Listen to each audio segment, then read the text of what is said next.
The following podcast is taken from a live broadcast on Inspire FM.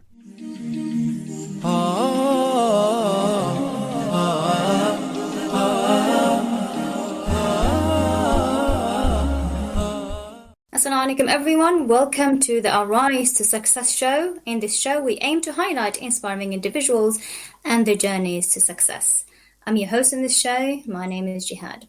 Throughout this show, if you have any questions or comments, please feel free to send them on 0779 481822. We have a great guest today whom I personally connected with in the past, and we had several conversations. Maylene is a brand strategist and designer, and she will be sharing with us how she started her first business, Poppetry, from scratch when she was a new mom, besides the challenges and wins. Maylene then sold this business and now back to doing branding to help more Muslim small businesses shine as the go-to. But the big goal has always been the same for her, which is to inspire new generations of young Muslims to feel a sense of belonging and to feel proud to be visible Muslims and who continue to do good and to uplift the ummah. Maylene, it's a great pleasure to have you with us today, and thank you for accepting my invite to be a guest on the show today. I love your goal. Thank you for having me. Yeah, thank you. And you know, the goal that you have, I love that goal, and mashallah, you like to inspire the younger generation, which is also an aim of this show, which is to bring in inspiring individuals like yourselves to share their success stories so that we can learn from them as well. So perhaps maybe firstly can tell us more about you and what you do before we talk about your first business and the journey behind it. Sure. So, Assalamu alaikum, everyone. So I'm May, and I'm the brand strategist and designer at Studio Noor Nisa. And basically who I help are visionary Muslim small businesses, and I help them to be recognized, remembered, and raved about as the go-to in their niche with a captivating brand. Yeah. Great, thank you. Excuse me. Introduction. Can you tell us more about the branding that you do as well? Because, you know, I hear about so many different things, like, you know, there is another guest that will be coming in the show in the next few weeks, who's a social media and paid ads strategist. So when you brand strategist and designer and, you know, social media, I get confused what is what. So can you tell us? I know. I'm not surprised. I'm not surprised that you're confused, and you're not alone, Jihad. So basically what I like to say is, you know, I think people, when they think about showing, well, when you have a small business, you want to be visible, isn't it? You want to get out there and you want to be connecting with the right people, the right kind of your dream clients and customers, so that they will buy from you and work with you, and inshallah you're able to help them as well get to where they want to get to. And all that visibility and authority, etc. How I like to see it is, you know, people usually think, I think this is something that people usually make this mistake of thinking that, okay, I want to be out there, I want people to know about me. They think marketing. But what it is that before you even go into marketing, you should really think about your brand. And that is how people perceive you as a business, and whether they see you as the solution to the problem, or whether they see you as the person or the company that can help them to achieve what they want to achieve in their business. So it is all about that perception, about the image of whether your brand fits into their lifestyle as well, whether they have that sense of belonging and basically, you know, I'm sure a lot of people have heard about the know, like, trust factor. It is getting them to know you, to like you, to trust you, and you're top of their minds whenever they need to get something from someone like you. And then what marketing does is take that essence of you, that perception of you, and actually help you to get that further. So for example, you know, it could be a message, it could be a tagline. You know, for example, I'm just thinking like with Apple, think different. Now, if that is a whole kind of brand building and a messaging behind it, and then obviously it kind of fits in with all their values and how they do things. But then what then you have is the marketing side, which is your advertisements, whether that's Facebook ads, Google ads, whether that's influencer marketing. You want them to say the same thing over and over again. So if everyone's repeating the same thing, everyone's got the the same kind of vibes from you as a brand, then that becomes stronger. Otherwise, it could be marketing and you could be getting eyeballs on you. But then there's no clear message, there's no clear differentiation between you and someone else in your industry. Then what happens is they might just forget about you after a while, or they think about your industry, but they don't actually think about you specifically. And that's not what you want either. So the journey, I see, is like branding is really important in getting that foundation. It's like building a house, that foundation, and then or the car, and then that's the car itself, and then you have marketing, which is basically like the petrol or the electricity that drives your car and gets you from point A to point B. Does that help to kind of make sense? Yeah, no, that's a really good. I really like the what you use there to kind of make it easier to understand. So, does branding include the marketing as well, or just the actual branding that you just talked about? Actual branding. So, some of the things that we look into in branding would be you have the kind of like the visual, which is actually no. Let's think about it this way. Another analogy I like to use is you think about. When you're walking down the street and you smell something, this fragrance, and you think, oh yeah, and you recognize it. It might be Jo Malone, it might be, I don't know, Calvin Klein, whichever you love, right? Or Suna Mask. And you smell it, it conjures up some kind of emotions. And actually, let me ask you, Jiha, do you have a favorite scent? I like oud. Oud, okay. So if you smell it, does it take you somewhere? Does it kind of remind you of a particular memory or particular place? Yeah, particular places, particular memories, yes. Precisely. Okay, so this is what you want a brand to do. Right. You want it to conjure up those emotions and things it's kind of conjuring up those emotions, that feeling, and you want people to, when they see your brand, when they interact with your brand, when they think about your brand, they have that same emotional reaction, because that's how you're memorable. And so what I like to say is, with branding, it's the whole process of, okay, I'm going to create, or rather your product, your offer is the actual fragrance. But before all that, before you make that, you would have known, number one, clarity. So I call it the 4 C's. Clarity. Why are you doing this? Who are you doing this for? And then the next C is the core, like what are the notes, all the fragrances that you're going to put into this bottle that makes up this fragrance. It's like the essence. And then you have and then that's also like the values, that's your values, what you stand for, what you're trying to do. And then you have the crafting, which is the bottle itself. How are you packaging that? And that's kind of like that's what we talk about, the look and feel, your like whether if your product business, obviously packaging, but then even if it is something like your what do you call that, even if you're a coach, for example, it's what's your offer look like, how do you sell it to people, what kind of analogy do you use? And then you have the conjuring part, which is, like we said, like what kind of emotions do you want people to feel when they think about your brand. So basically it's all, branding is all that, in terms of from knowing why you're doing what you're doing, all the way to what you're trying to get people to feel, and that comes through both verbal and non-verbal, like the messaging, the experience, everything. So it's actually a lot bigger than what most people think. And when you think about business, I wouldn't have thought that it's it's all of these as the examples that you've given, the car and the perfume and all of that. So it's quite interesting, because it seems like you go really in depth of it, which kind of what I can relate to is more like you help it to stand out. Precisely. I mean, anyone can get out there with a business, with a brand, and you don't. It's good to know all this, because really you want to work to becoming a memorable brand. You want to work towards becoming known for that thing that you're known for, so that you're the go-to, because it is all, when you're running a business, it is about making that sales, being, having that recognition and having people trust you as the go-to, basically. And yes, you do need to stand out when it's such a crowded marketplace. And, with social media as well, social media marketing is kind of free, right? Like you're getting...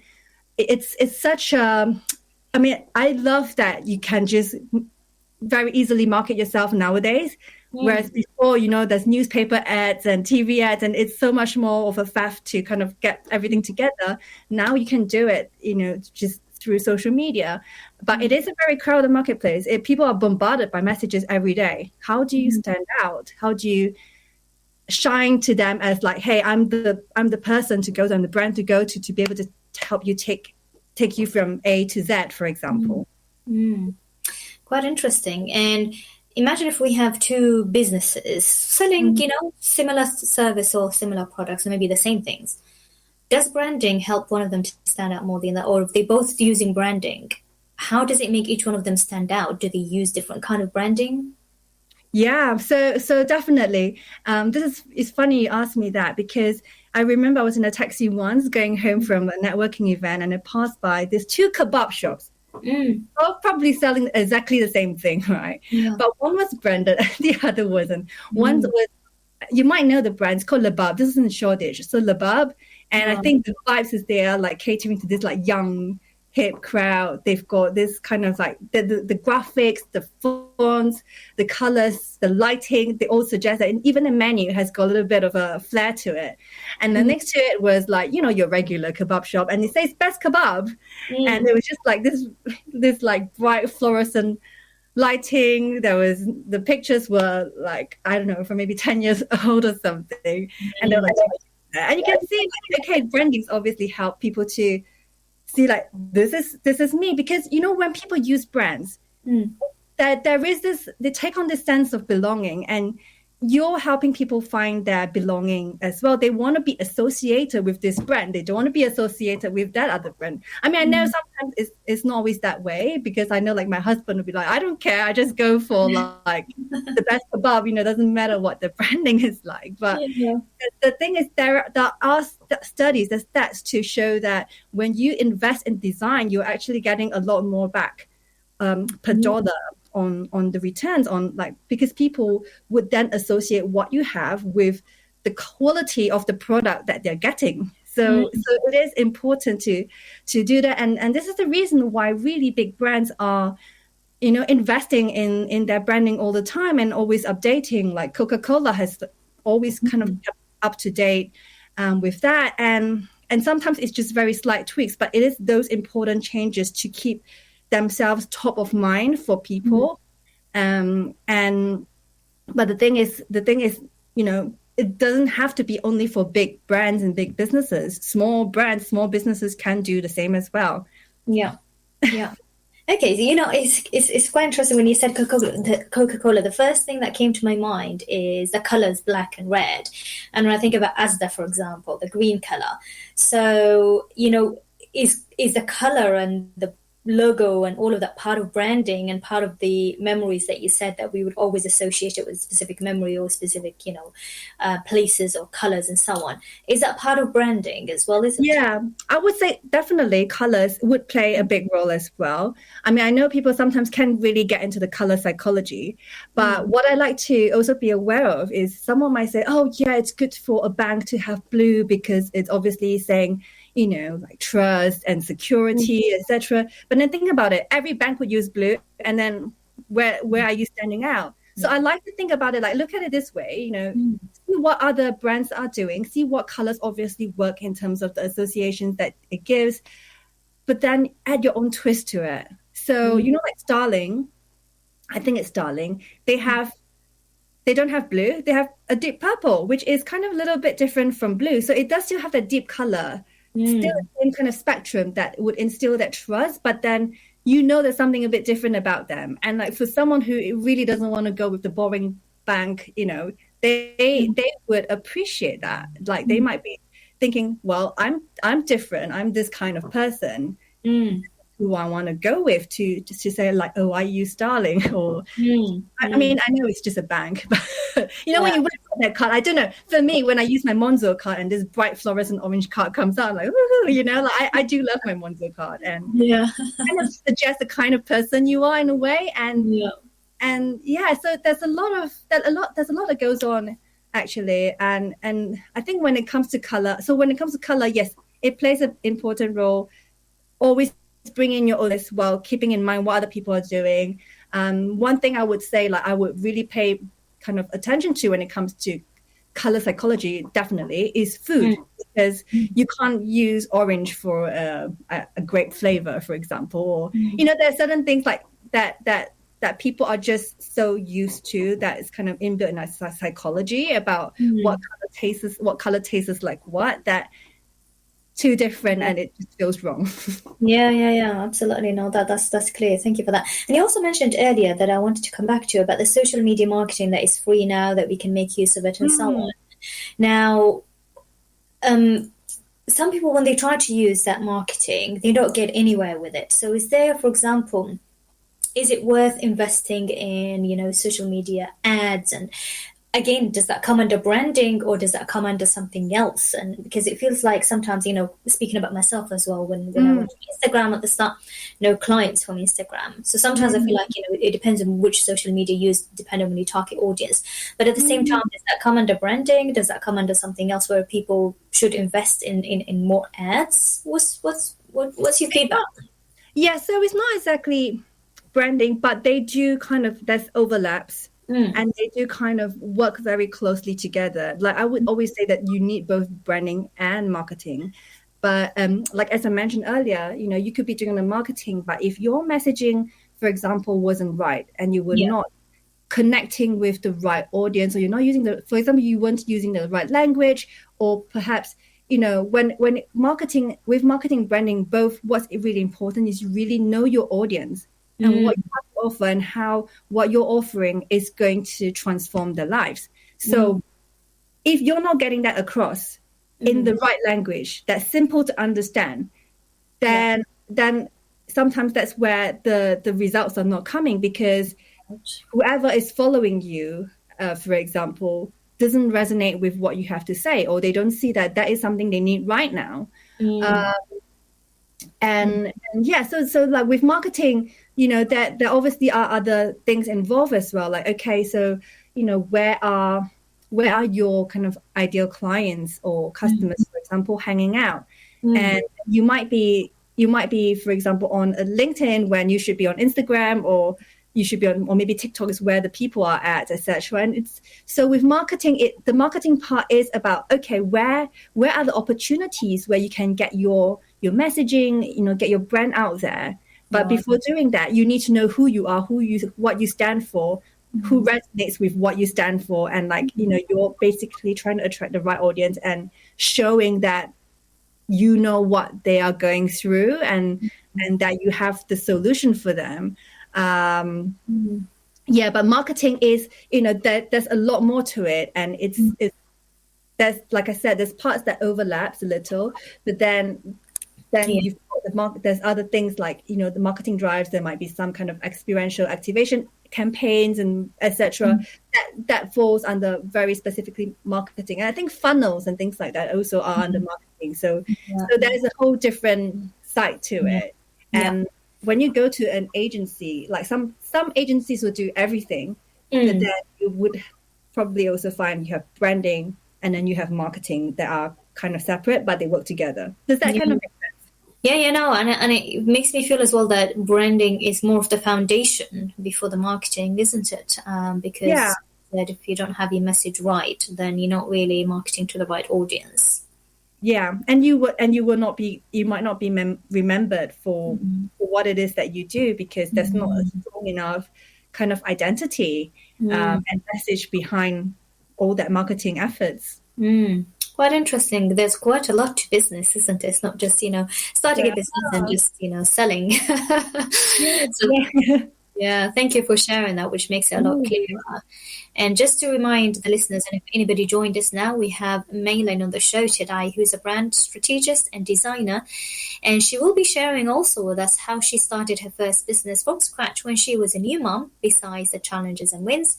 And after selling the business, May is now back to doing branding to help more Muslim small businesses shine as the go-to. But the big goal has always been the same for her, which is to inspire new generations of young Muslims to feel a sense of belonging and to feel proud to be visible Muslims who continue to do good and to uplift the ummah. If you have any questions or comments, please feel free to send those on 0779 481822.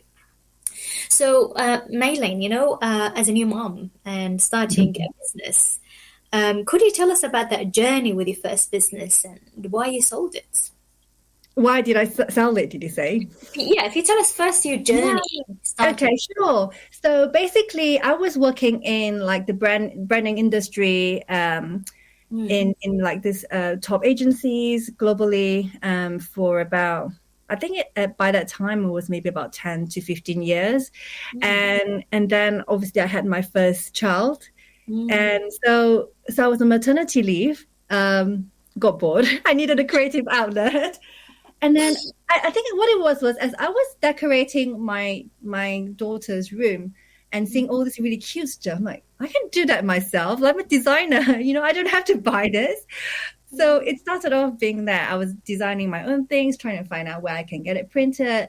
And then at some point, I'm like, well, if these people are selling it, why can't I sell it too? Because I can do it. So it was more like a hobby at that time, just trying to see what happens, really. And then I think I got quite a few sales on. This was on Etsy at first because that's Yeah. where people go to get like their creative things, right? So Mhm. started off there, but I think at one point, when it was time for me to teach my children, or when I was starting to think about, okay, how do I get my children to love Islam?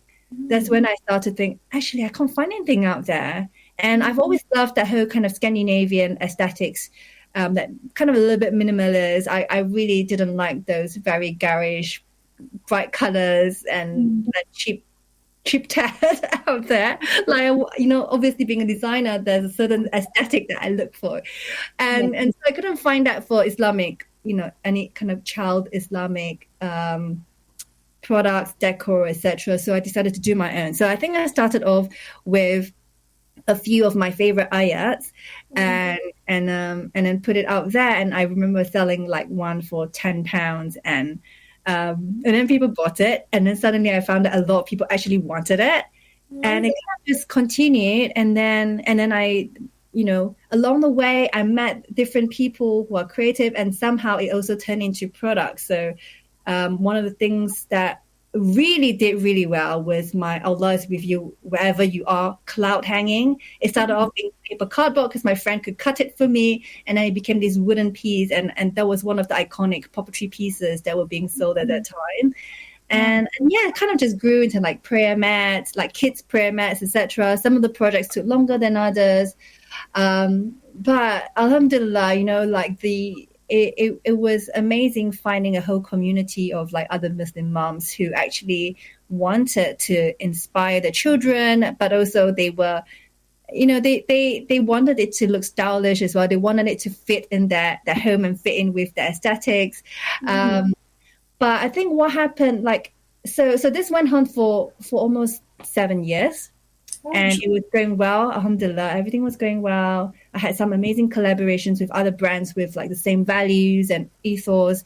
But what happened was after my second child, I realized that I started the business so that I could have a creative outlet, could teach my children, be kind of connected to my deen and to the ummah. While the most important thing was being able to spend time with my children, but I wasn't. I remember like when I had my son, who's the second one, like he was sleeping in the cot next to me. I'll be packing orders. I'm like, what am I doing? Like I'm supposed to be spending time with my kids. And then it got to a point where, I sometimes had to neglect my kids and ignore them so that I could get orders out. And it wasn't sustainable. And we know that it has to be, right? And I kept looking at scaling up. But then I think one day I was speaking to a business coach, and she said, like, okay, like, where do you want to take this business? Like, what matters for you? And it worked out that, for me to take it where I want it to be, like I would have this number of people on my team, I would be working this number of hours, and it wasn't, at that time, it didn't feel like it was fitting in with my lifestyle, my young family. And that's when I decided, okay, I think it's time for me to pivot. Also, because it happened that at that very time, I was also in this group of other amazing women entrepreneurs, Muslim women in business, and they all had their own small businesses and they were all asking questions about branding. And I realized that, hey, actually, I could answer these questions and I was able to help them. And that's where Studio No Anissa was slowly getting formed in a way. And I think there was a bit of a transition when I was trying to sell the company or preparing to sell it and actually starting my own thing. So when I was more or less established with Studio No Anissa, or I've got it off the ground, that's when I thought, okay, I can't run two businesses at the same time now. Definitely not. And I finally found someone who could take over the business. And that's when I decided to, let it go. It took me a while. It took me 2 years to finally let it go. I said I would sell it, but I couldn't. I realized how attached I was to it. It's like my baby, it came at the same time as my daughter. Yeah, May will continue this conversation after the break because we'll be having a break very shortly. So just to remind the listeners, this is Inspire FM Luton on 105.1. We'll begin for a short break, so please don't go away. Stay tuned. We have a lot to discuss after the break with May, who's a brand strategist and designer. So we'll go for a few minutes break, May, and we'll be back. So stay tuned, everyone. Assalamu alaikum, this is Atif Nawaz. Listen to Inspire FM shows in your time by heading over to inspirefm.org or listen on Apple Podcasts or Spotify.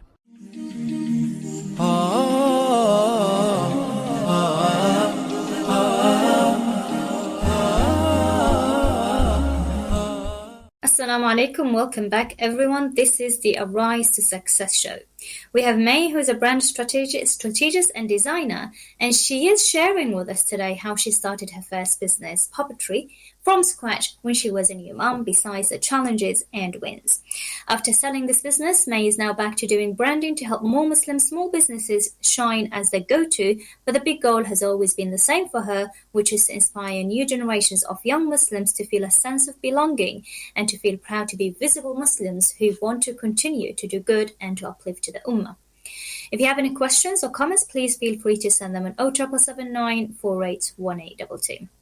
So May, before the break, we were talking about more of what is branding to help us to understand. I mean, myself, that has been very useful. So Jazakallah khair for sharing and explaining what branding is and how it differs from marketing and all the other aspects that relate to business.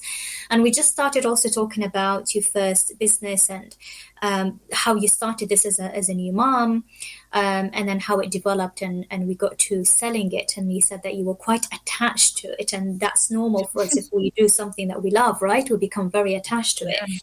And then we had to go for a break. So could you tell us more about how you managed to detach? Because that's something that is quite difficult to do.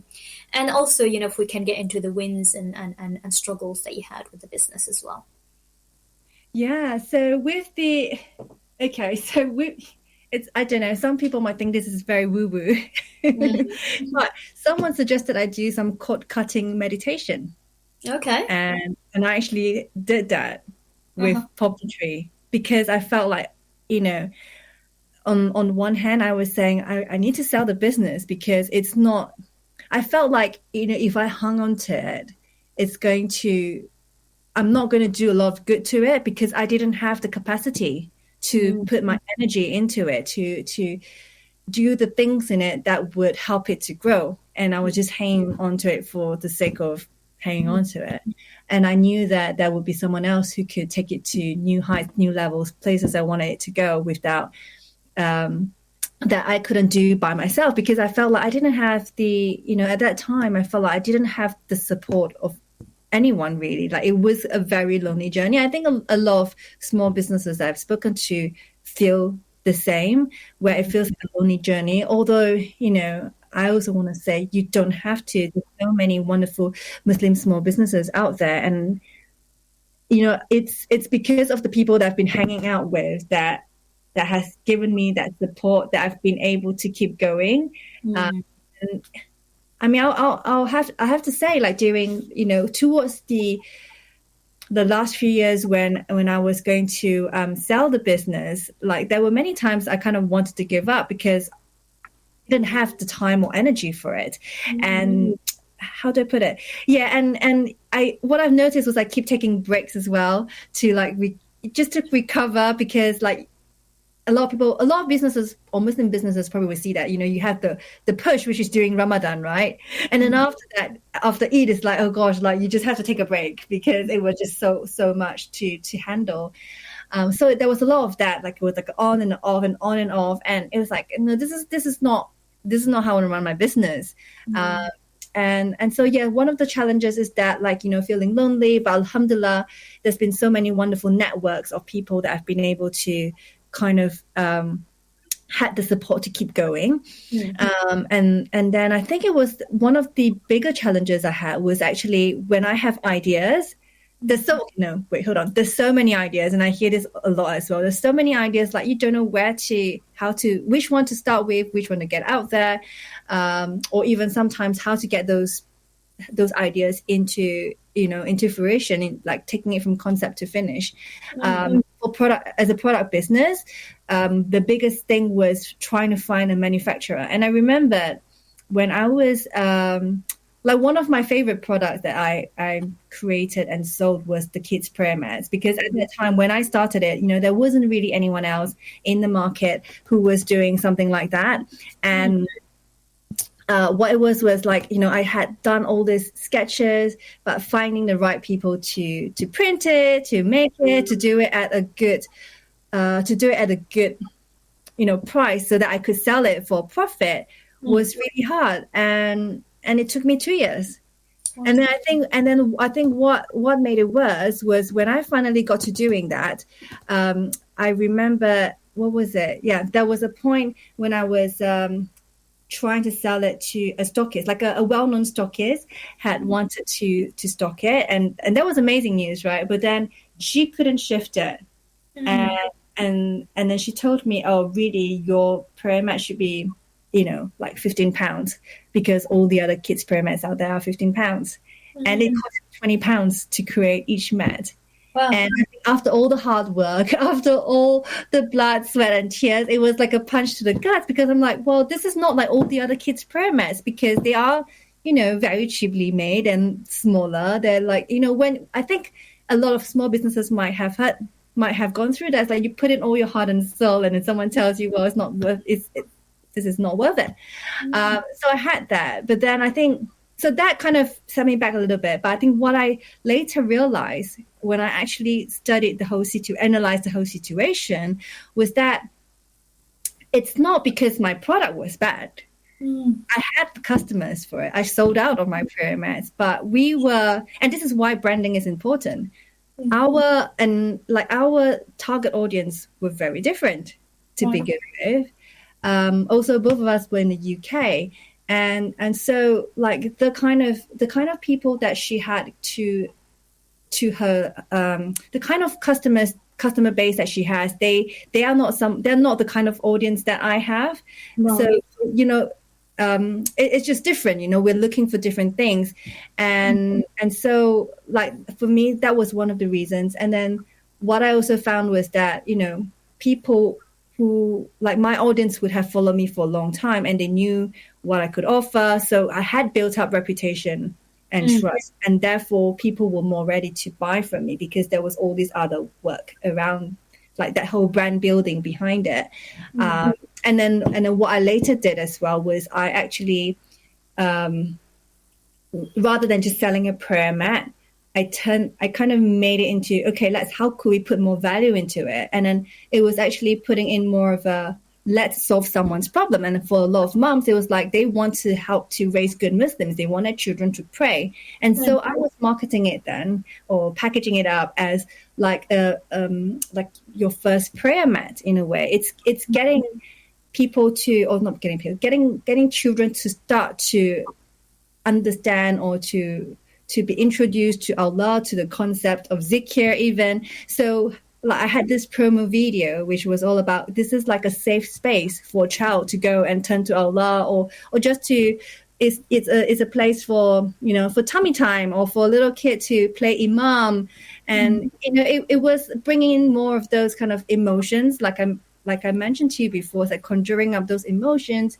It's about solving a problem for somebody, but then showing how you're solving that problem. And alhamdulillah, when I did that, my sales was even better, because people see it like, okay, I got this whole package. Like there was a Salah coloring chart. I created this like Salah tree where all the leaves are like the different prayers of the day. And then if you do Sunnah prayers, you get to color in an apple.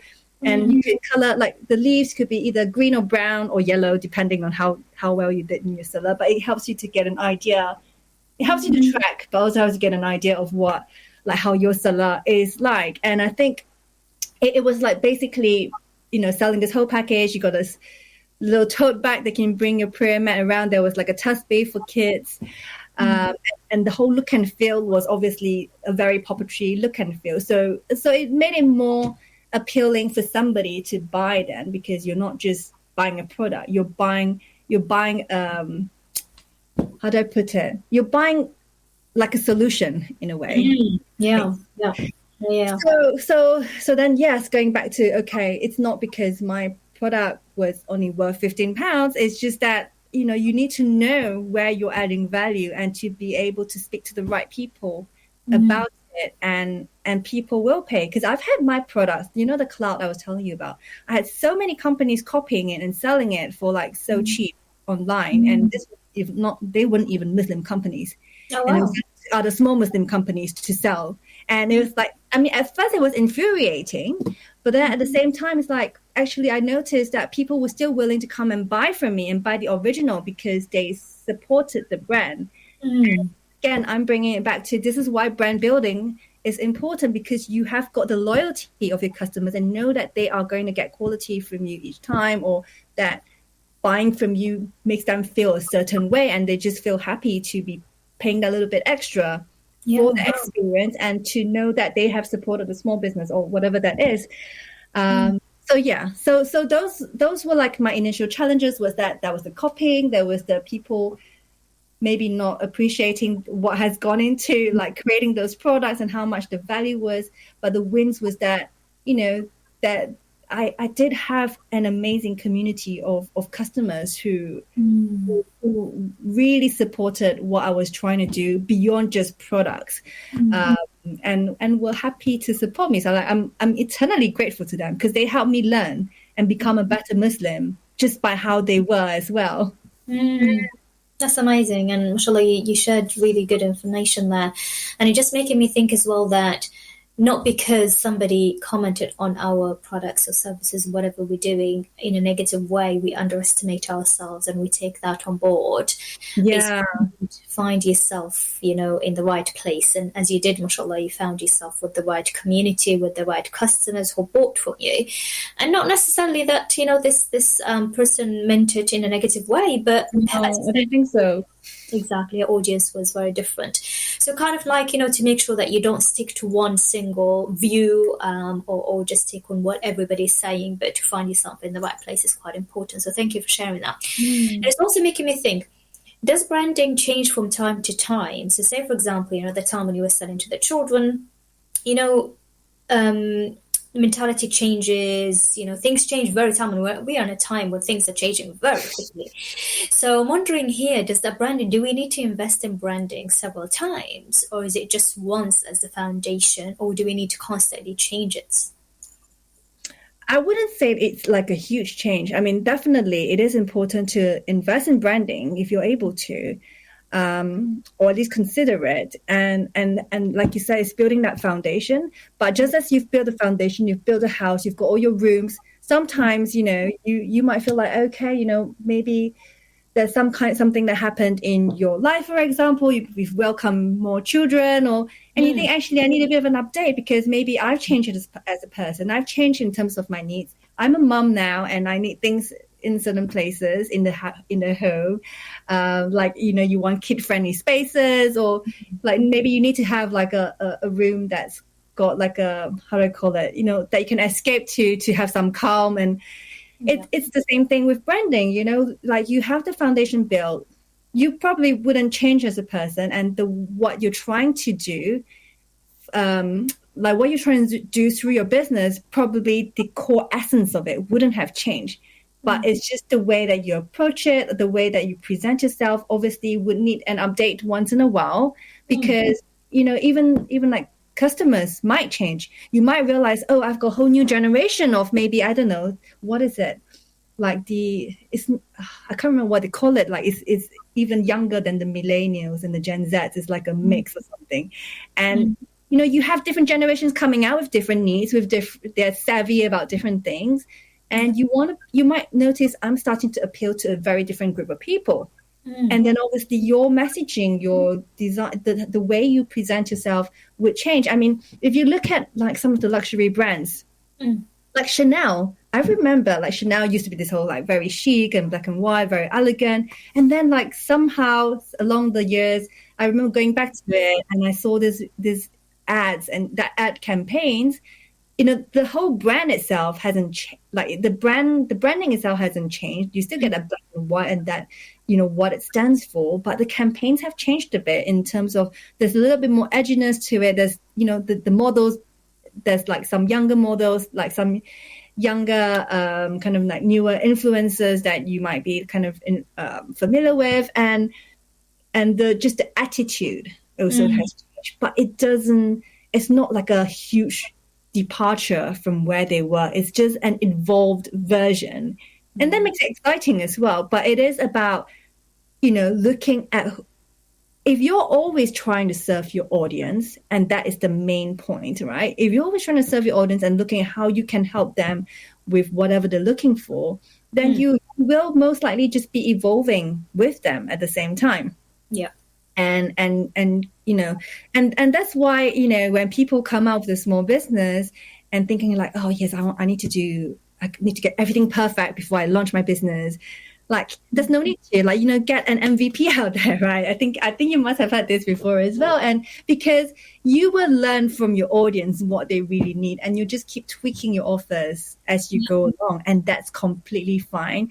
The main thing is to know what you stand for, like get the core, get the foundation right, know how you're different to other people, and the messaging that goes to communicate that, the visuals and everything that goes to communicate that, all the little details, etc. Sometimes you do find out along the way, actually, I don't want to serve this kind of people. I do want to change it to this very particular niche.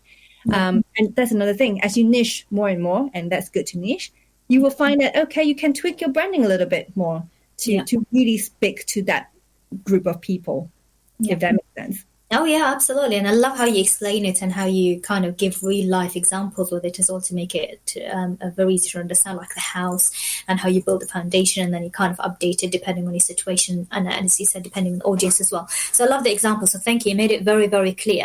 And I'm just going to remind the listeners, and if anybody just joined us recently, we have May on the show today, who's a brand strategist and designer. And she's sharing with us how she started her first business, Poppetry, from scratch when she was a new mom, besides the challenges and wins. And after selling this business, she's now back to doing branding to help more Muslim small businesses shine as the go-to. But the big goal has always been the same for her, which is to inspire new generations of young Muslims to feel a sense of belonging and to feel proud to be visible Muslims and who continue to do good and uplift the ummah. Listeners, if you have any questions, or if you have any comments, or specific questions to me, please send those to 07779 481822. So May, all the things that you've shared have been really, really amazing. I'm really interested also to learn more about that goal that you've had, which is to inspire new generations of young Muslims. How do you do this? And now that you moved into branding, how do you do this work? Yeah, so for me, it's about, because what I see is branding has the power to change perceptions and change narratives. How I see it is, I've always had this dream of like, oh, I would love to one day like walk into a department store that's like Selfridges, but it's like all these Muslim brands. Wow. And how like you have all these brands there's so many amazing Muslim brands that are out there that's got all this, they're just operating with ihsan, and then if it's coming across as being of a certain caliber, that then you would then see like, oh, all these Muslim brands are so inspiring, or it becomes an example or role model in a way for the younger generations as well, but also for like non-Muslims to see it and think like, that's inspiring, that's awesome. And so that's all to do with branding, and that's why I see branding as being important, because brands are such a core part of our life. even though you think like I'm not into brands, etc., somehow it is. You go to the supermarket, you go to Waitrose or Aldi, you have a choice. You have decided what brand you're going to go for, even if it's like, you know, the, what do you call that? Like the essentials or whatever. There are things that you choose because of who you are and your preferences, etc. And so what I'm hoping to do is, you know, through branding, through helping other small businesses show up and be confident and you know, do the good that they do, people would see Muslims in general, inshallah, as been inspiring, and seeing the beauty and grace and integrity that comes with it and the ihsan behind it. And in terms of like how I'm doing it at the moment, so that's working with small businesses itself, but also inshallah, I'm like hoping to get more into mentoring like younger, how do I put it? No, sorry. So young Muslim creatives who are also looking into doing more branding or strategy, design, etc. And I'm also kind of like doing workshops and masterclasses. Like, even if you don't work with me, that's fine. You know, I just want to get the message out there, because the more of us do the same thing with intention and all that, then it kind of, it's like, you know, all of us have to work together to kind of uplift the whole ummah. And I see myself helping with the branding being like a very small, like it's just starting the ripples, really. Yeah. And I love how you just, as you said, you want to kind of like walk into Selfridge and just see all Muslim brands, right? And it reminds me of the time of the Prophet Muhammad Sallallahu Alaihi Wasallam, there was a lot of, mashallah, rich Sahabas there, and being rich and having brands is something actually that is encouraged in the Muslim society, because it helps us to uplift the ummah, as you've mentioned. So it's good, and there's always, you know, good and bad uses of everything, right? Definitely. So as long as we use the wealth in the right way, inshallah, and uplift the ummah together with that. With your branding, do you help, what kind of businesses do you help? Is it just new small businesses, or any businesses out there, Muslim businesses? Well, I love working with small businesses, because I think this is where they might not necessarily have the help that they want or need. I mean, I've worked with like big brands like Unilever and Procter & Gamble, etc. And you, like, in a way, I've seen how things work, like what works, what doesn't. But I know small businesses don't always have those funds or those teams to be able to do that. Yet there are so many, like, how do I put it? There's so many, you know, beautiful small Muslim businesses, a lot who really just want to get their products or offerings out there because they want to help, make a positive difference in the world, in the community, in the ummah, etc. And I, you know, I think that's amazing, and I want to be able to be part of that journey. Yeah, because I think it kind of builds such a strong community when all of us are able to uplift one another, and so that's why when I said like you know, I help visionary Muslim businesses, it's a lot of my clients tend to have that vision of wanting to be able to make a positive difference, or they have this great idea or great product, and obviously the funds go back to doing some great causes, etc. And for me, that is important. A lot of the businesses I work with as well tend to be, I feel like, you know, I think I can work with quite a lot of different brands or like sectors, but I'm very drawn to like women-built businesses, I find. I think, you know, that there is, and let me just add on as well, like, because I have run Poppetry before, and because I love packaging, like that was my first love. That's why I went into what I did in, you know, when I was 18 years old. That was like, that's what I feel like is my strongest point. And that's why this is what, like, I love to do more of. But at the same time, you know, because of what I've been doing over the last few years, I find I love working with coaches and consultants as well. So, so we've got that. And yeah, I would say mostly I love helping like small businesses, women build, and it could be product or coaching, consultancy, etc. Great. Excuse me. And inshallah, may Allah reward you as well, and for you to get the rewards of helping the business. Because when we help somebody, we get the rewards of that action as well. So inshallah, you get all the rewards. Inshallah. Your intention is very clear on what you say. Excuse me. Yes. That's okay. So where can people find you if they want to learn more about, alhamdulillah, I'm hoping that today's interview kind of made it clear for people to understand what branding is, and certainly has helped me to understand it. If people want to know more and kind of benefit from what you're offering, where can they find you? Definitely on Instagram. So I'm at studio.nooranisa.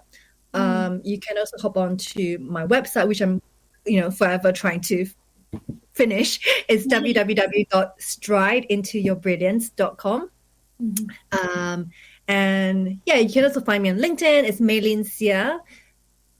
And Threads as well. I'm on Threads sometimes. I know that's like a new platform. So you can find me in these places. Brilliant. And when you said websites, do you actually design websites as well, or is it? I do.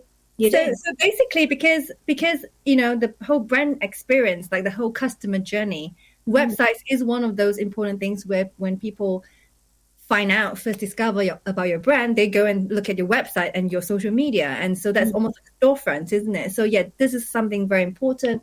And I find that a lot of like the work that I do with my clients, like finding out like how they should show up, it's usually easiest to see how that looks like on a website, because it really encapsulates what a brand looks and feels like, the kind of emotions that it kind of conjures, like what kind of perception it gives people, how it positions itself in the marketplace, etc. You can get a sense of that very quickly when you go to someone's website or maybe social media. So those are definitely things I do as well.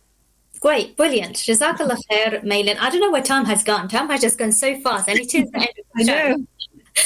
But Jazakallah khair for being here with us today, and for having me. And for all that you've shared, the wins and the challenges and your journey. It's been amazing, and the branding as well.